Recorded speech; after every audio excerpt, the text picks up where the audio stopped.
Assalamualaikum warahmatullahi wabarakatuh.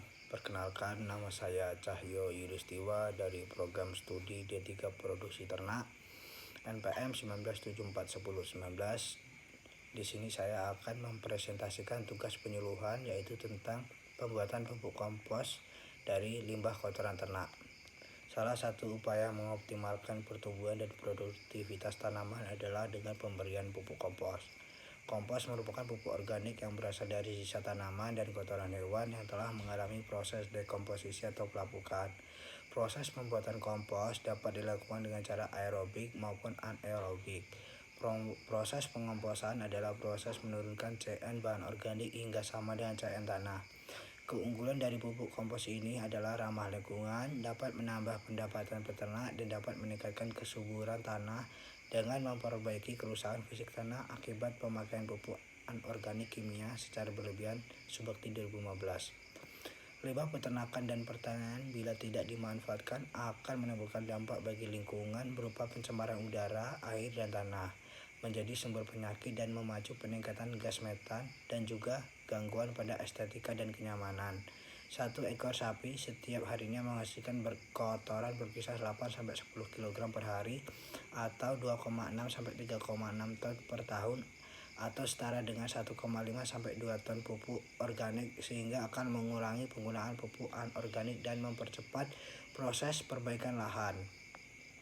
Limbah ternak sebagai hasil akhir dari usaha peternakan memiliki potensi untuk dikelola menjadi pupuk organik seperti kompos yang dapat dimanfaatkan untuk meningkatkan daya dukung lingkungan, meningkatkan produksi tanaman, meningkatkan pendapatan petani, dan mengurangi dampak pencemaran terhadap lingkungan.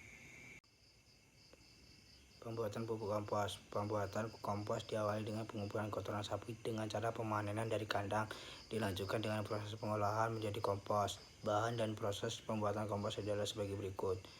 1. Menyiapkan kotak kompos dari kayu. 2. Menyiapkan alat geseran, celeng, cangkul, bendo arit, senggo, dan sekop. 3. Menyiapkan bahan baku limbah kotoran ternak. 4. Menyiapkan bahan tambahan jerami dipotong-potong pendek, ranting, dan cacahan kayu.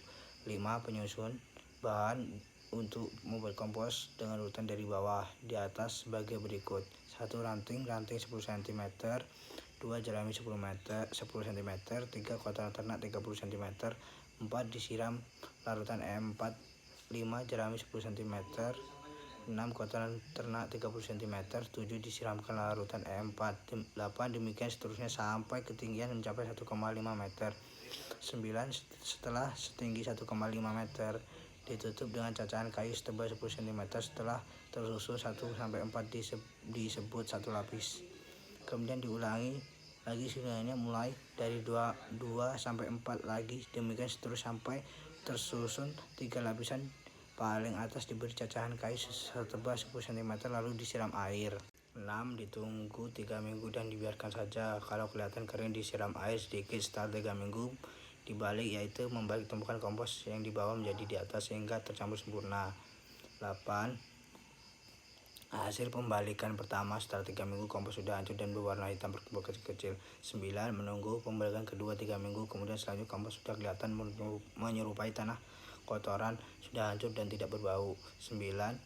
Selanjutnya menunggu pembalikan ketiga minggu, kemudian ini kompos sudah jadi. 10. Selanjutnya dilakukan penyarikan dan diamkan selama 2 minggu. 11. Dilakukan pengemasan ke dalam plastik dan kompos siap digunakan.